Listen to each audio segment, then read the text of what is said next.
Hi everyone, this is Raymond Wood at the Raymond Wood podcast. We are here. I say this every episode, but my episodes I think just keep getting better and better and better.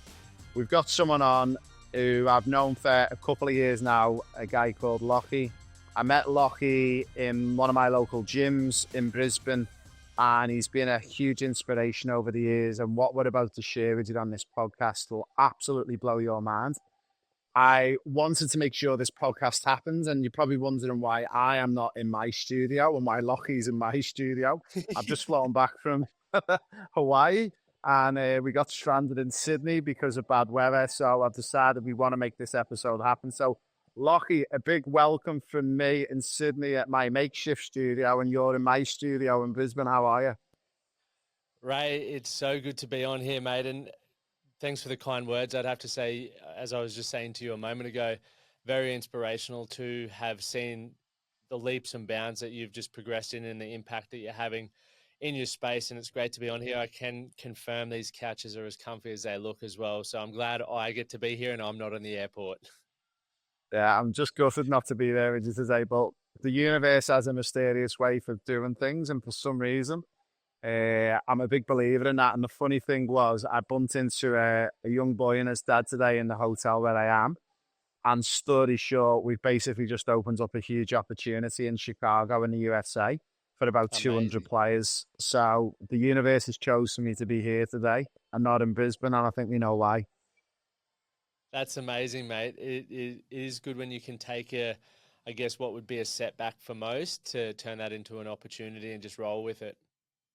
Now, Lockie, obviously, for those listeners that don't know, I'm based in Brisbane. You were based in Brisbane pretty much most of your life. And what we're going to do is we're going to get a little bit of a backstory on how you're involved and how you have been involved in sports before we get into the whole reason why we brought you on today. And I think it'll bring some context into why we brought you on. But can you just give us a little bit of a 2 to 3 minute backlog of your life to date, where you grew up, what sport you played, professionally, and what you've been doing since then? Yeah, so I grew up in Toowoomba, so I was very lucky being out in. My parents had a bit of acreage, so I got exposed to just living outdoor from the moment that the sun came up until it went down. I was skateboarding, got into surfing. I played soccer for a while, believe it or not, rugby league, anything that I could get I guess, my hands into onto or get involved in, I did, and I was very grateful for that because at the time, what I didn't realize was I was learning a lot of great small skills that would, progress and compound over time. And I was a very good track and field athlete. So I won state titles and placed second at a state title in the 800 meters and the 400 meters. And when I went to school, I got a scholarship at Toowoomba Grammar School, which, I'm very grateful I got to go there. I'd started getting a bit of peer pressure to go to the rugby sides of things because I wanted to fit in. It was a rugby school. I was I guess, a stick thin little skateboard runner guy, but I didn't want to get picked on anymore. So I did whatever I needed to do to become a great footballer. So from, once again, when I wasn't at school, I was, learning to catch and pass properly. I was learning to tackle. I was learning to use my feet. I just obsessed over it. And I was very fortunate. I went from the 13 C's to the B's to the A's, and I played 2 years of first 15 at Toowoomba Grammar School, which was awesome. And then I got an opportunity to go play over in France, which was the dream. I guess, as a young boy, a young Australian bloke, the dream for me was to always be a professional athlete. I just idolized them. I would see them on the paper, in the news, and I just thought, what a life that would be. I believe that being a professional athlete would just transform everything. So having that opportunity, Ray, really, changed my life. I probably didn't maximize the opportunity when I had it. I had things that I know you talk a lot about and you educate people on. I didn't have my head screwed on my shoulders in regards to what I did outside of sport at that age. When you're living abroad, I partied a little bit too much and ended up coming back home, and that was the end of it. So I was done by 23, which, looking back, is probably one of my biggest regrets. But I used that setback to be a platform to continue building into where I am today. Yeah, it's an amazing story and a journey. Obviously, for anyone that doesn't know, I met you in an amazing gym called Function Well in Brisbane. That's run by the amazing Darren and his family. And I remember the conversations we used to have in the gym, not just with you, but also with your partner Amy and the guys. And it was just like the amount of people in this one particular gym who were so inspirational and were basically all there for one reason. It's about trying to educate the youngsters growing up in Australia and around the world that these things are possible. Whichever route you go down, anything's possible. And I think you and Amy are an absolute testament to share that journey and make youngsters realize that you can do anything if you set your mind to it. It's very true, and depending on what people's upbringings are or who you have, I guess, connections with or who you get to surround yourself with as a young kid, it really does either put a ceiling on or blow the roof off what you think's possible for yourself. And for me personally, once rugby was done, I didn't have access to. I probably did, but I wasn't tapped into the network around me of people who were successful in business, had great marriages, great lifestyles, or great health. So I just had a limitation on what I thought was possible for me. And so as a result of that, I was thinking very small. I was acting in a way that I wouldn't say I'm proud of. But then I met my wife. And for those who don't know, my wife's a part of Shepherd. So this hit song Geronimo. And I was with her before that, but when that song took off, you got Justin Bieber's manager calling and all these huge people. And I remember thinking to myself, she's going to break up with me. I'm not a good person. I don't have any, I had poor self-esteem and I didn't have much going on in my life. But to her testament, she stood by me, and obviously we're married now, but watching her chase her dreams. So not every day is a good day in the entertainment industry, just like in the sporting space. You have ups and downs, but watching how passionate she is and how committed she is to that gave me that newfound energy and motivation to get back after what I wanted to pursue in life. Yeah, it's funny that you just touched on it. We all call it the imposter syndrome, but one of the big things that really upsets me in the modern day, and especially in Australia, is it's not the kids who have imposter syndrome because they don't even know what that is. It's the parents who have an imposter syndrome. They walk Mm. around listening to fear-based messages in the media, in the news, on the television, how you should look, how you should present yourself. And people, especially parents, just live in this fear-based world. And that's what I'm trying to break down is that, guys, trust me, I've worked in this game for over 25 years, and this is possible if you follow this set pathway and you apply yourself. Anything is possible in this life. I couldn't agree more. And that for me is one of the things that I break down, especially with the line of work that I'm in now. I work with a lot of business owners and CEOs as well who maybe have sacrificed marriages or their health in order to build their businesses, which I can understand because I did that as well.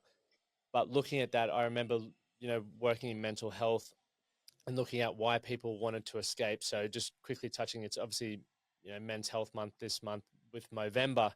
We're looking at, for me, I was like, why do people want to escape from living? Like, and I broke it down simply to the point of, if you want to escape something, it's just you don't like what's in front of you. And that can come through the relationship that you have, once again, the financial position you're in, the career that you're in. Maybe you don't have the energy or vitality. So I then thought, okay, well, prevention is always better than cure. And so if I can learn from people, even like yourself, Ray, and various other mentors within my life, there's always going to be things that I admire, and there's going to be things that maybe don't suit me or my lifestyle, which is okay because that's where individuality comes in. But from that, it's up to me to decide, okay, for me to live my best life, what does that look like based off the experiences that I have, the people that I have within my life, and how can I piece that together to continue building on top of that? And that's where the more, even from this conversation, I promise you I'll walk away going, I'm playing small. Like I've become comfortable. I maybe did let the fear hold me back, and I've just accepted that I shouldn't take that risk.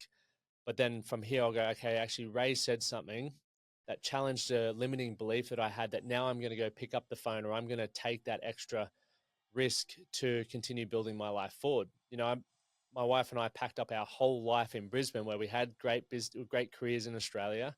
We had a house, we had everything. It was great, but we've packed up and moved across to Nashville, America, where we didn't know anyone.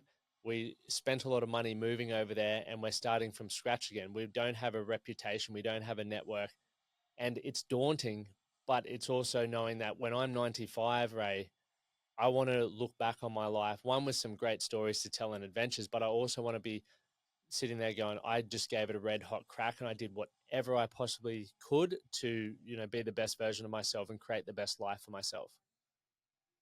Yeah, you're so true, and it's funny. I just mentioned I'd just been to Hawaii for a week, and it was a work/holiday with my two daughters, and I took them to Pearl Harbor, and it was all about educating them, and more so my 10-year-old, because she didn't really know much about Pearl Harbor, and exactly what you just touched on. For me personally, I think it's about when you get to that point, if we're lucky enough to live into our 80s and 90s, to be able to share a story with our grandchildren or other people's children.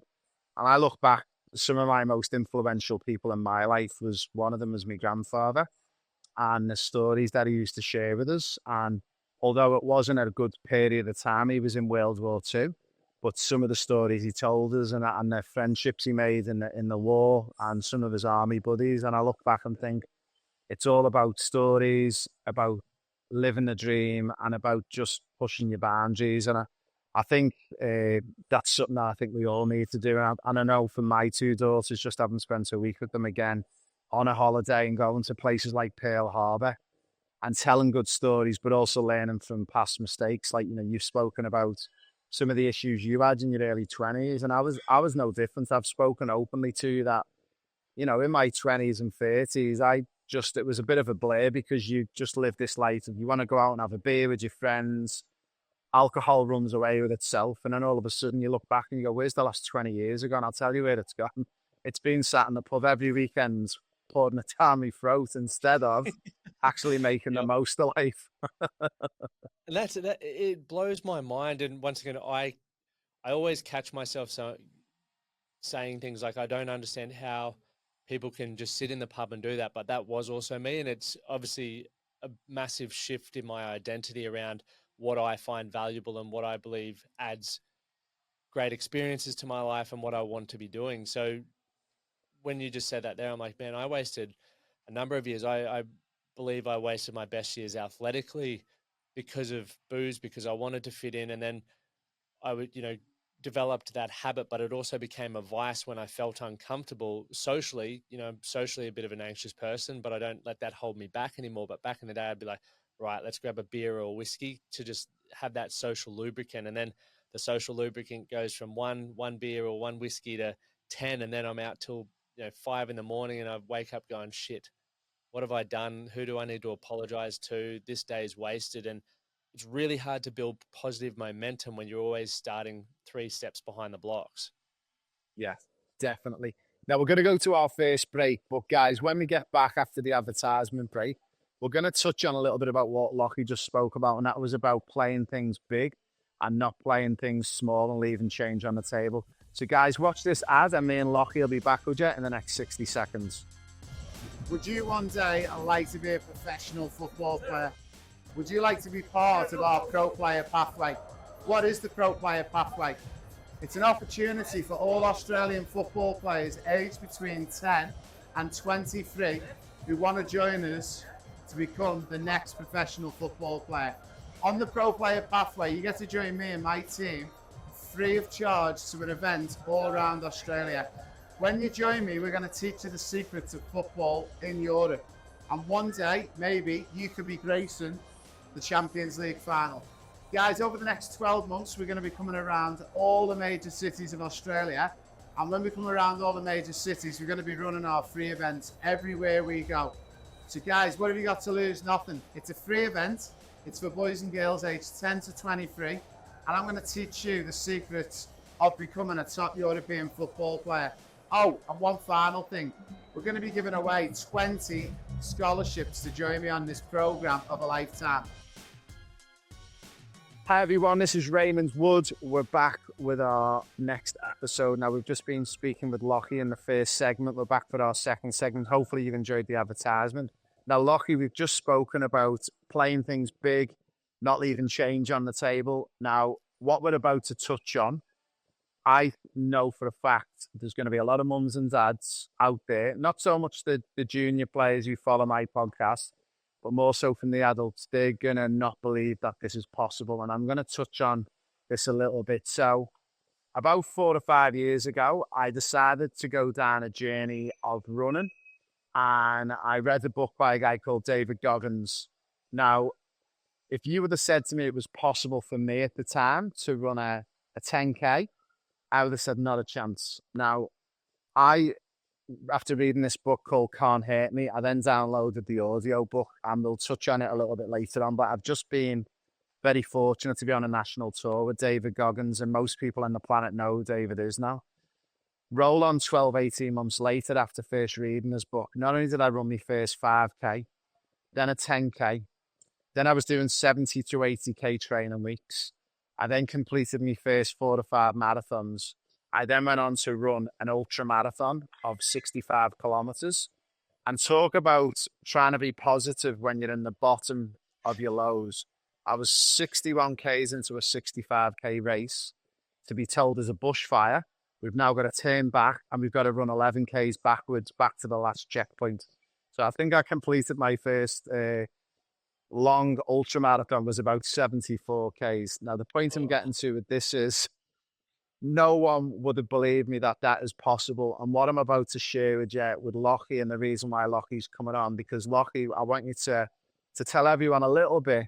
Now, most people will think this is crazy, but I think it shows you how much we leave on the table and how sometimes we think too small instead of thinking big. You're about to run not 50 states, but 58 states. Can you explain what you're doing and the 58 marathons that you're about to put your body through?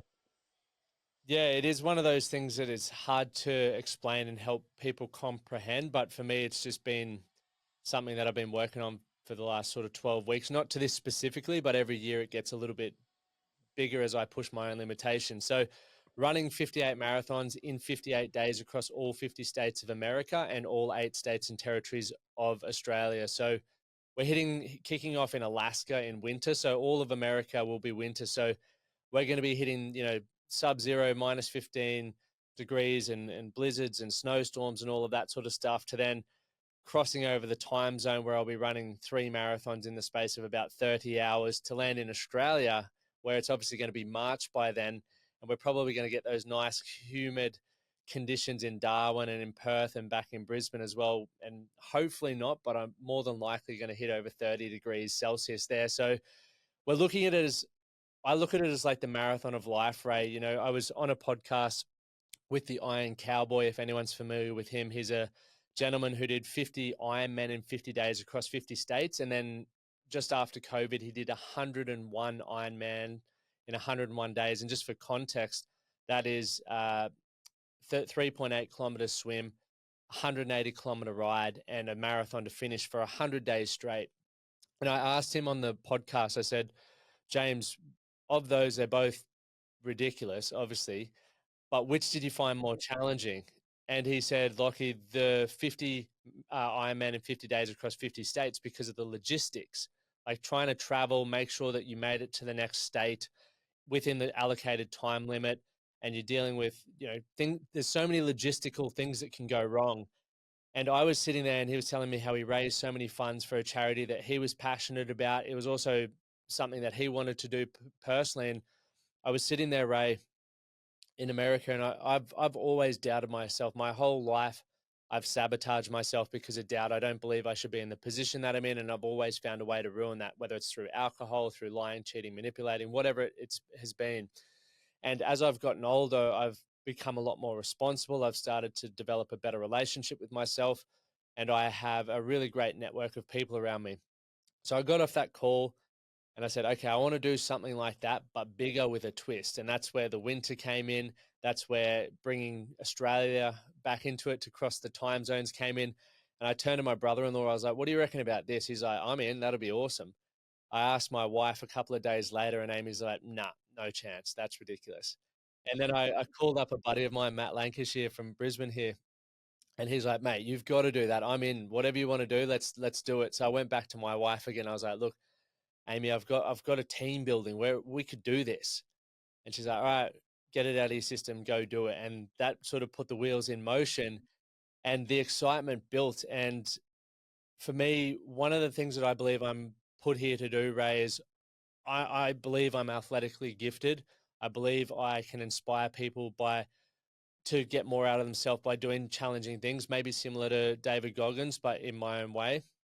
And I've, raised funds for mental health and had my own mental health issues my entire life. And we've been raising funds for the last 8 years. And the biggest limiting belief that I experience right now is I've never really wanted the attention while I've done these things. So my fundraising goals, for example, have been like $10,000 or $15,000. And this time I was like, okay, I'm going to make this $100,000. We're going to get 2,000 people moving with a challenge that we have going on, a 58-day, 1% better a day challenge.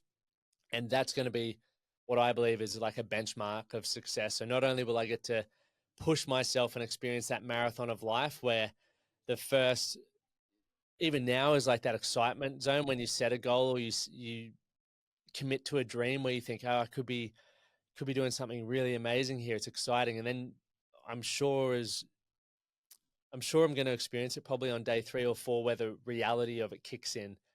The hard work kicks in and you go, okay, this is going to be tough. Like, am I going to choose to react and complain and not enjoy this experience? Or am I going to respond and raise my character and do whatever I can to get through this, looking after my recovery, leaning on my support team, making sure that I'm fueling myself well and just getting up day after day to complete that task. And then you obviously get that euphoric moment at the end upon completion. But for me, the people that we get to bring along with it from all around the world who are tuning in is going to be pretty exciting and pretty inspiring. And Ray, one of the cool things, I did a talk for a company on Wednesday, and they committed to knocking $100,000 out of the park for the fundraising. So now this will be the first time I've publicly said it. We're moving that fundraising goal to $1 million, which for me is very daunting.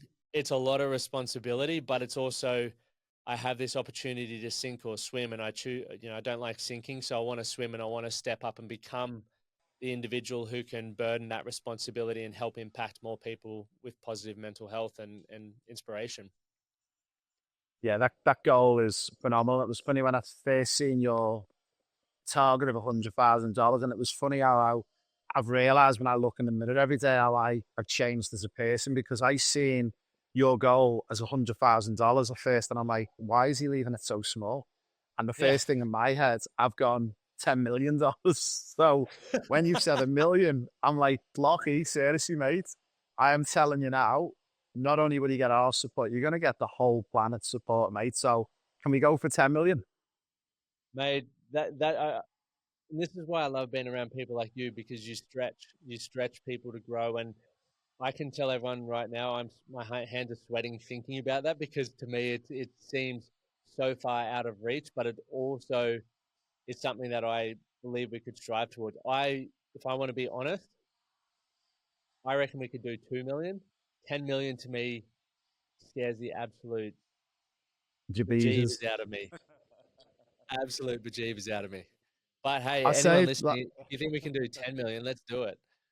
Yeah, let's do it. I mean, I'm saying it to my families, and I know some of my parents think I'm crazy, and I'm like, I want to know, when we're pulling it back into a football context, what's your big dream? And I'll get kids, and the kids will say, oh, I want to play for Real Madrid. But then the dad's like nudging them, going, well, we'd like to maybe play A-League, and then we'll see where we go. And my big thing is, no.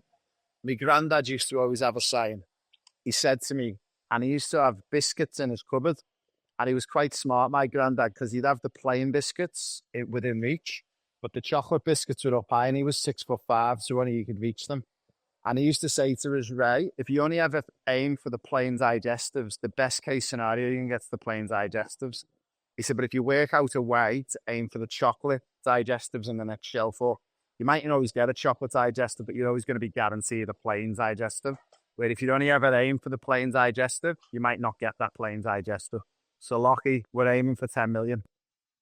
That's the goal. That makes me, makes me very uncomfortable, but I also do love a challenge.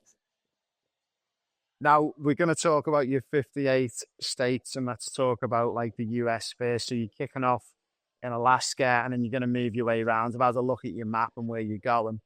How are you doing that? Are you staying in hotels? Have you got a mobile home? Can you explain to our listeners how that's going to be possible? Yeah, so we start in Alaska. So we're obviously flying to Alaska. We'll run in Anchorage and then we'll fly back to Seattle where we've got a motorhome. And so I've booked the motorhome to take for obviously 50 days or 51 days. And they actually called me last Thursday and they were like, Lockie, just wanted to confirm you're aware we have to winterize your van. And I said, I wasn't aware of that, but winter, that makes sense that something has to happen. So can you please explain that? And they just said, basically, because you're in sub-zero conditions, you can't have the running shower or the running toilet because the pipes will swell and bust. So you're going to have to like find caravan parks and stuff. So we'd invested obviously a fair bit of money in this motorhome. And then now we've found out we've got to book caravan parks or, spots every night to be able to plug the car in and make sure it doesn't break down. So we'll be staying in homes, but essentially how it works, I'm very lucky. My brother-in-law, awesome with logistics, happy to drive. We've got a documentary crew coming. When I say crew, I've got one guy with his cameras and all of that sort of stuff, and he's using his team back here. And then I've got a buddy that I played rugby with in France who's he's a psychologist, so he'll help me and he'll run a few. And then Matt Lancashire as well is coming over with his son because he wants to inspire his son to see what it takes to achieve big things. And so every day, some days we'll be ranging drives from sort of 6 to 8 hours to the next place. Then we'll sleep and get up in the morning and go again. But I think one of the most challenging things, Ray, is going to be obviously when you run a marathon, I'm aiming to do them all in about 4 hours a day. Now, obviously, as I get more fatigued or the cold weather stiffens the body up, I'm going to have to spend at least an hour warming up and loosening the body up. I've got leg sleeves that will be coming with me to, make sure my circulation's going well and flushing the legs so that I can recover well. And then the hardest part about the whole thing that I believe is going to be eating enough food. So I eat about 2,000 calories a day. Well, I was eating about 2,000 calories a day, which is the standard, I guess, recommendation for the average male. I've got to get up to 5,000 calories. So at the moment, I'm doing about 3,700. So I've still got about 1,300 to build up to. And you don't just click the fingers and start eating that many calories. Like you have to train your stomach to be able to do that. So it's literally, even now, I think to me personally, Ray, the hardest part is learning to eat, sleep, and train. So logistically, we're going to be on the move nonstop. And people are often asked what happens, if you do get stuck in a blizzard. And if we do that, I have to rerun that state. So for example, if we're in Colorado and there's a snowstorm and we can't get to Utah, the next place, I'll have to rerun that marathon in Colorado and then, continue on. And the challenge is we've booked flights to leave San Diego back to Hawaii onto Sydney on the 11th of March. So we can't afford to push any days around or anything like that. So if I find myself in that position, I'm going to have to do a number of back-to-back marathons in specific days just to catch up time. So we make sure we hit our flights. So logistically,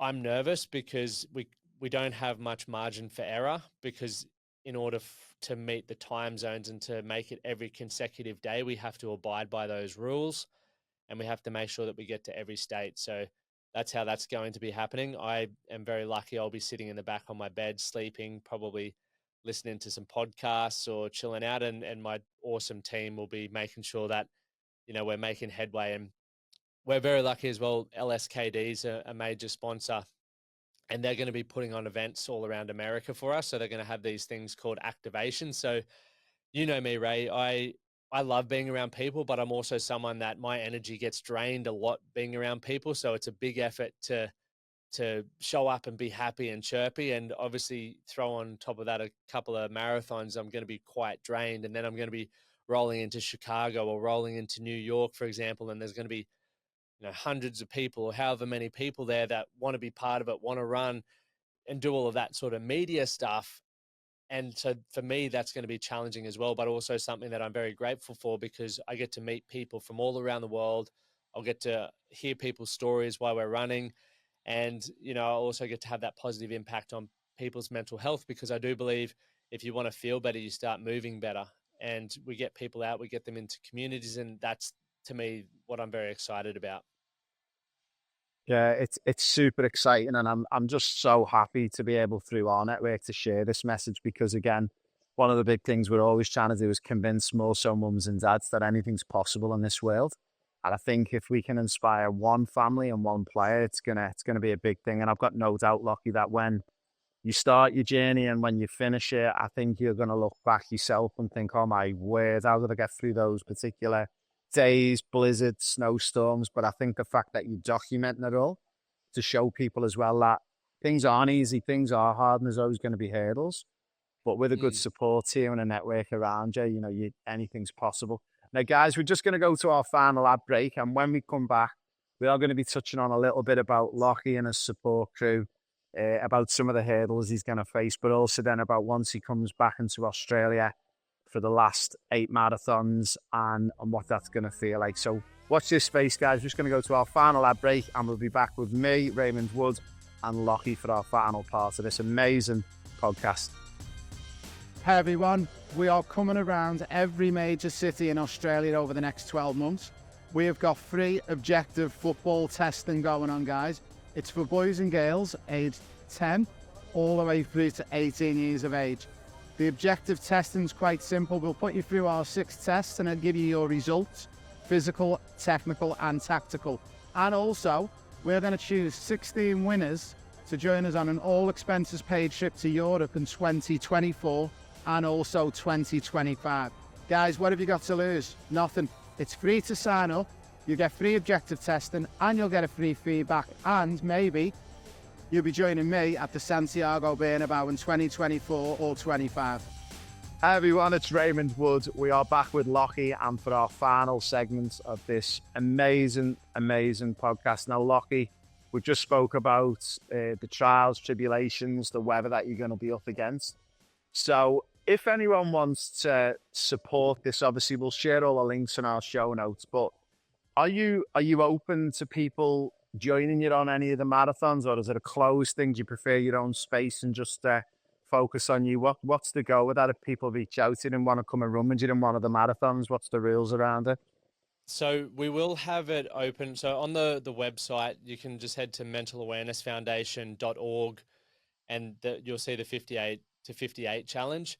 And so essentially we're going to open up a number of them. So we'll have those events run properly. Obviously, we'll have a number of sponsors and people will be able to come for 5, 10, 15, 20 or a full, but not everyone, because there will be, I think I've learned a lot about my body and my mind, and there will be some days where I just need to run by myself and grind it out. And I don't want to ever come across, snappy or anything to people. So we sort of want to control that, but a list of which ones will be available will be open to people. So there'll be I'd say we'll get about 15 in America where people will be able to join. And that's obviously a lot of your major cities there, and Nashville and San Diego and Chicago, Boston, all of that sort of stuff. And then Australia, we'll be looking to do, obviously Brisbane will be the finale, but people will be joining in most of the states here in Australia. So I'd say about probably not Canberra, just because we're in and out in 7 hours. So I won't really have time to dawdle.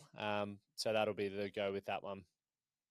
In relation to the marathons that you do and stuff, more so for our avid runners, and as you know, I'm a really avid runner. Are you following each state's particular marathon route that they normally do, or are you just designing your own marathon route? I've used Strava. So Strava is very good for showing you like marathon routes and stuff like that. So I've got 3 variations for each place. What we're going to do when we get there is just check it out. Because one thing that I've learned from living in America, Ray, is you can be in one neighborhood and it's extremely nice, and you cross the train line and you're in another neighborhood and you very quickly realize you shouldn't be there. So if there's any instances like that, obviously, I want to be as safe as possible as well. So we'll do our best. And once again, we'll put all of that up. We're going to have a tracker on the website so people can track where we're up to as well. Yeah, it's going to be phenomenal. I'm so excited, and I've just myself about 4 months ago come from the decompression of my back surgery, and I'm running again. I've done awesome. a couple of 5Ks and 10Ks, and I'm hoping that I've got a bit of a surprise for you in the next couple of weeks, and I'll share it with you on one of our social posts. But hoping that if the opportunity is available to be there on your first one, the one in Hawaii and your final one, and we've got something that we'd like to support you with, and I'm gonna reveal that in the next couple of weeks on our socials. So my vision is, I was told I'd never ever run again. I got an amazing back surgery by probably one of the best back specialists in the world, and he's actually based in Brisbane, a guy called Stephen Yang. And my dream is, after being told a year ago I'm probably 6 months away from being in a wheelchair, to be able to run again. If I could run 3 more marathons before I hang up my shoes, I'd love to join you on your first one, the one in Hawaii, and then the final one in Brisbane. Mate, that'd be amazing. Let's make that happen. And I think the big thing that I've realised is the cross-sharing of socials as well, which will be really useful to try and get it out there so we can get you as many sponsors. And I was speaking to a particular person who I was on tour with a couple of weeks ago, and we're going to see if we can make something pretty special happen for you as well.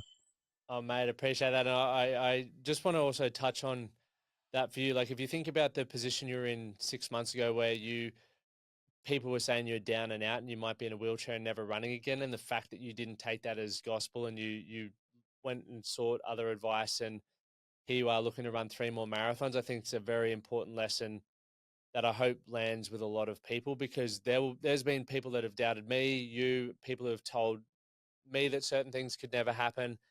And even though I doubt myself, there's still this innate drive within that I believe I'm here for something special. And I think everyone on this planet is here for something special. And if you can tune into that, and if people tell you no, it doesn't mean that it's not possible. It's just, to them, it's not possible. You just need to find a way and also learn to prove people wrong.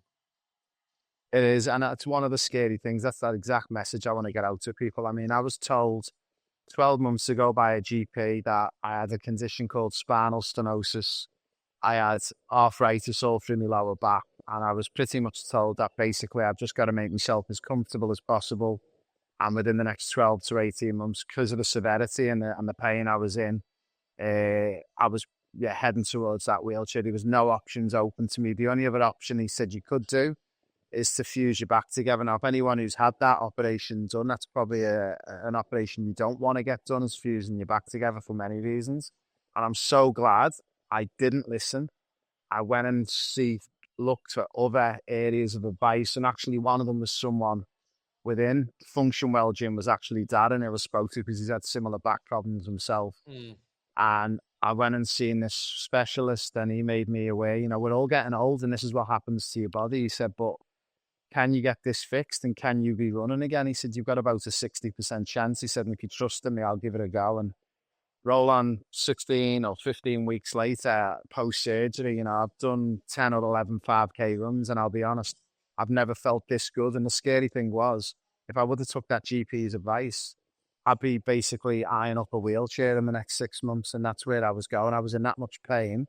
But to then go and have the decompression surgery and get it fixed is like, again, exactly what you just said. It's so important. You don't just take one person's advice. You actually seek other people's advice and never, ever give up on a dream.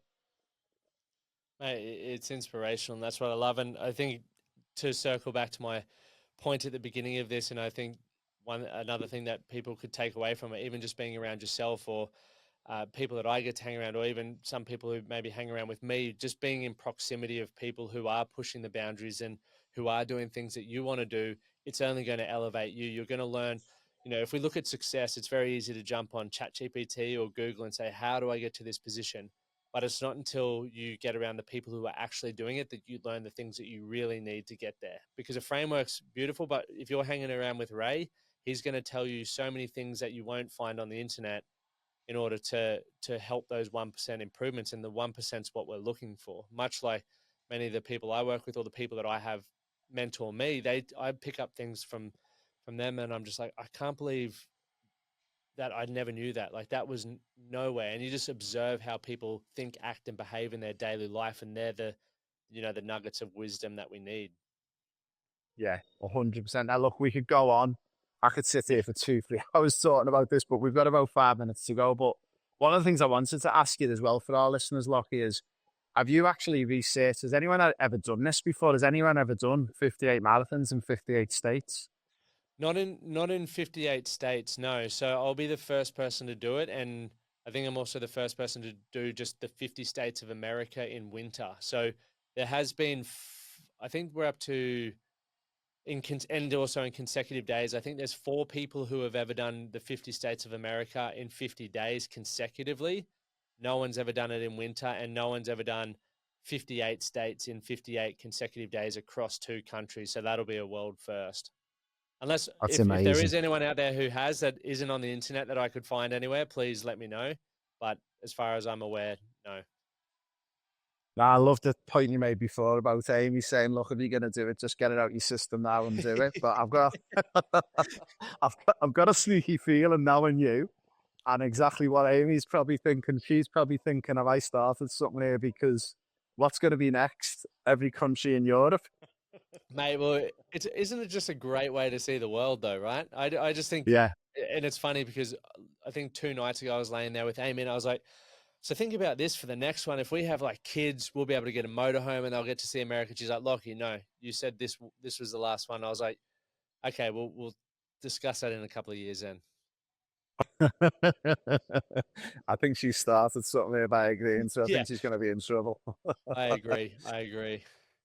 So just to finish off, Lockie, obviously we will share it in the show notes, but if anyone wants to jump on and donate or wants to apply to see if they can come and run with you, where do they go to and how do they get all this information? So you can just head to the Mental Awareness Foundation, which is the charity that we're raising funds for. So mentalawarenessfoundation.org/58258, all numbers, or you can just head to the manthatcanproject.com and there's a link to that as well, or just my Instagram, which I'm most active on, which is Lachlan Stewart. Yeah, that's amazing. And look, obviously, I know you're going to be very busy over the next few months, but one of the things we'd love to do is once you've completed your challenge, is to get you back on for another podcast, and also not just to talk about the challenge that you've just done, but also to talk about your Man That Can project as well, which I follow you avidly. You know, you're a big inspiration to me, but also not just to me as well. It's funny that it's aimed around males, but even like my 2 girls, like they're always looking out to see what posts you've got on. And Livy, my eldest, is always saying, Dad, Lockie's done this and he's seen this, and she keeps an avid eye on the social. So a big thank you, mate. You do inspire me and the 2 girls so much. I appreciate that, Matt. And it's always great to hear when it has an impact on people outside of the people that I think I'm talking to, because at the end of the day, I think a lot of the principles that make us better men make people better people in general as well. Yeah, no, a big thank you, Lockie. So look, from me at the Rainwood Podcast, everyone at Euro Football Star and Professional Player Pathway, we wish you the best of luck. Obviously, I'll be in touch and we will catch up when I finally get back to Brisbane. Yeah, when you make it back here. If I can get a plane to get me back home safely. And then, we'll be in touch, mate. And as I say, I'm going to be in touch with a special announcement on socials. And if you'll have me for a few of your marathons, the plan is to come and spend a bit of time with you. That'd be amazing. And thanks again for having me on, mate. As I said, you're an inspiration to me. You're impacting thousands of people's life and you're on this incredible trajectory. And for me, it's just always inspiring to know that I've seen the hard work that you've done. You've put yourself out there and it's paying off. And you're a true testament to what you're trying to teach your players and the people that come within your life. Thanks, Lockie. Thanks, mate. So, guys, that's me over and out from the Rainbow Podcast. A big thank you to Lockie for joining us in my studio while I'm here in Sydney. And the best of luck with everything, Lockie. And no doubt we'll be hearing more about you kicking more goals over the next couple of weeks. Cheers, mate. Thanks for having me. Thanks, team. Have a great week.